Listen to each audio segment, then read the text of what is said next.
Hello and welcome back to another video. Thank you so much for tuning in. I hope you're having a fantastic day.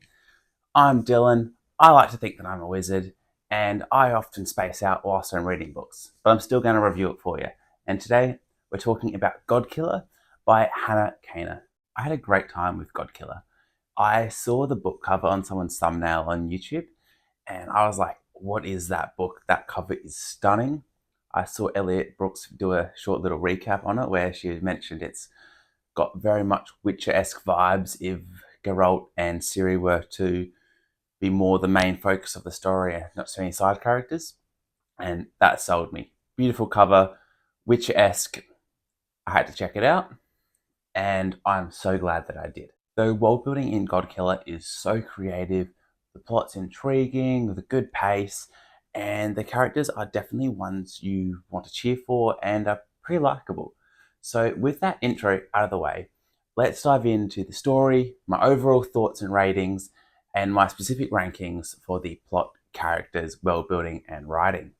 So what's the story about? When Kissen was a young girl, she lost everything to the gods. But now, following her as an adult, she is now a god killer, hunting down and killing rogue gods as they continue to rise up. Then we have Inara, a young noble girl who is realizing that she's not normal and she's got something she needs help with. And she's seeking out someone who is more versed in the world of gods so they can provide her with help and give her the support she needs. And lastly, we follow Eligast, a retired knight of the King's Guard who has been called back into service for a very important secret mission. In this novel, where gods can rise up wherever there is a need or a want for something, where people want something enough, there is real turmoil in this country. There's been issues between the gods that continue to rise up, the people and the king, and there's not a harmony at the moment. There used to be a harmony, but the gods and the humans, they went to war against each other. The gods and the gods went to war against each other. And now at the moment, humans are just trying to fully outlaw the gods and not allow them to rise up anymore. And that's where god killers play such a crucial role, trying to stop these gods from rising up, trying to keep their population down. And not everyone's happy about that. Some people forget about the bad things that come with the gods and really not liking that the gods are being outlawed against. But in this world, we get to see our three characters set out on their own journeys. Kissen just wants to get vengeance for her childhood and bring these gods down. Inara is just trying to figure out what is happening with herself and how can she solve this problem and what's happening with her family. And Eligast just wants to get away from it all. But he has something that he needs to rectify in his past, and he can do that on this mission. And in this novel, we get to see their journeys cross paths, get entwined together, and they find themselves in the middle of the whole continent and its turmoil, the political mess, the spiritual mess. They're right in the middle of it, and they're going to play key roles. And that is what we're finding out in this book as it goes. I rated GODKILLER a 4 out of 5. I had a great time with this book. There was a few things I could pick apart. For example, the writing style wasn't 100% for me. I think the author's still figuring a few things out. She describes some things a bit too much and sometimes puts a few too many words in between her conversations. So, for example, you have one character say something, there'll be a lot of descriptions about what that person's doing whilst they're saying something before that next person says something. So you kind of lose track of the conversation. But as a whole, the book was really enjoyable. It's very fun. There's a little bit of dark stuff, but it mostly feels YA. It's a very open-minded book. There's lots of queer characters. The world building is super creative. The plot was fun, and there was a couple really good twists that I enjoyed.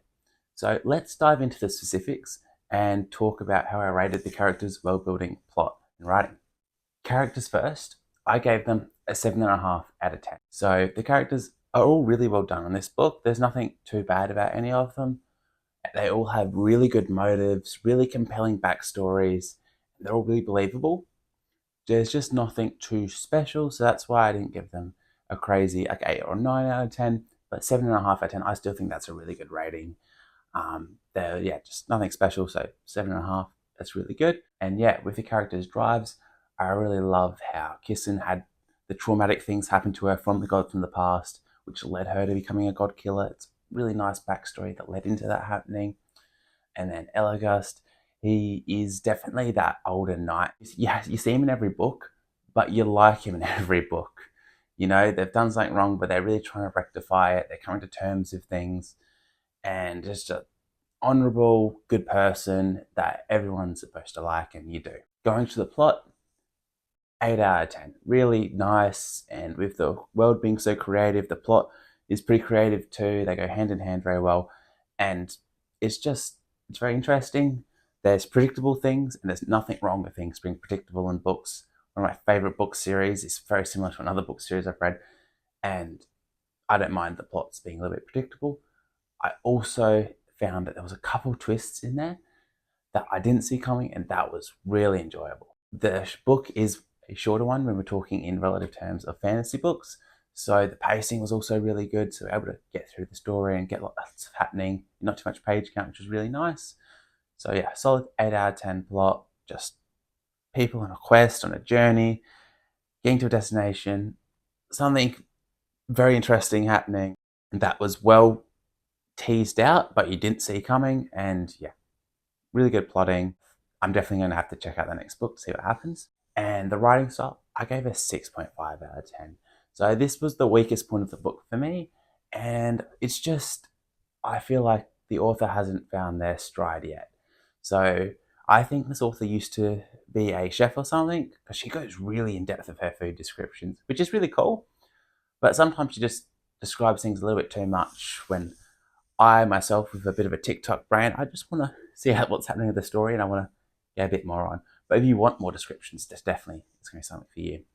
She also, as I mentioned earlier, fits a bit too much in her conversations. You know, there was an interaction between two of our characters where they just each said each other's name, but it took up almost the whole page. So by the time you get like to the end of the page, like, oh, they're actually talking together. I forgot that was happening because there was so much like body language being described in between the conversation. And I just think that could be fixed a little bit. For example, one of my favorite books, like when it comes to writing, is The Witcher itself. And the way that that's done is a lot of the story happens in between conversation. You figure out what's happening just from sentence to sentence, what the people are saying to each other, and there's no filler in between. So I personally prefer something like that, more minimalistic, just let the reader picture what's going on. Because if you've done a good job with the characters, you've done a good job with the world building, I'm already picturing what you want me to. I can get the context of the conversation. I don't need you to describe it all out for me. Another issue I had with the writing style was the book felt very YA for about 90% of it, but there was just small splashes of like violence and gore, and a little bit of like, not smart, there was no sex scenes, but just sexualization, you know, just like licking your lips, watching muscular body sort of thing. But again, there wasn't much of it, but it's just, I feel like you could almost call this a YA book, and then because of those few scenes, you can't. So you can't sell it to as many people, and I feel like that just cuts your audience back quite a bit, and just, yeah, not great. I would have just had a more consistent tone throughout the book. But yeah, the writing, nice and modern. It's easy to read. Like, you'll be able to fly through this book really quickly. So yeah, 6.5 out of 10. It's still a good book. It's still good writing. Just there is room for improvement, in my spaced out opinion. So lastly, going into world building, I gave this world an 8.5 out of 10. I really love just something that's creative and fresh. And the way that she's built this with the gods that can just rise up wherever there's a human need or desire for something, and they are willing to sacrifice something to have this thing, is really interesting. So you can have like a god of broken shoelaces, like wherever something a need arises, a god can rise. And I just found that super creative, and having gods like kind of be like the monsters from like The Witcher, just really interesting, and it just makes the whole story and plot interesting. It really built the book. Some people have a story and then build a world around it. She built the world and the story all together, so they mesh perfectly. So just super fresh. The history of the conflict between the gods and the humans, very nicely fleshed out. I really enjoyed that, and getting backstories from each of the characters. really good. So good history, good creative land. I really enjoyed the world. 8.5 out of 10.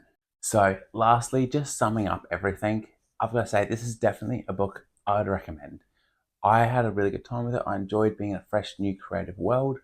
I think if you're someone that has read a lot of romantasy but hasn't read much fantasy, this would be a great introduction book for you. If you've read something like Fourth Wing or Akatar, this could be a next step into fantasy, definitely. And if you're more like, if you're more well read in fantasy, read more of like the grim dark sort of stuff, you need more of these sorts of books. If you want a lighter break between them, Godkiller could definitely be that lighter break. But there is that little bit of gore, there is that little bit of like sexiness, but for the most part, it feels pretty YA. So it can be a good little break, and it's a fresh creative world. Oh yeah, so one thing I forgot to mention when I was recording this is Godkiller is going to be book 1 of a trilogy.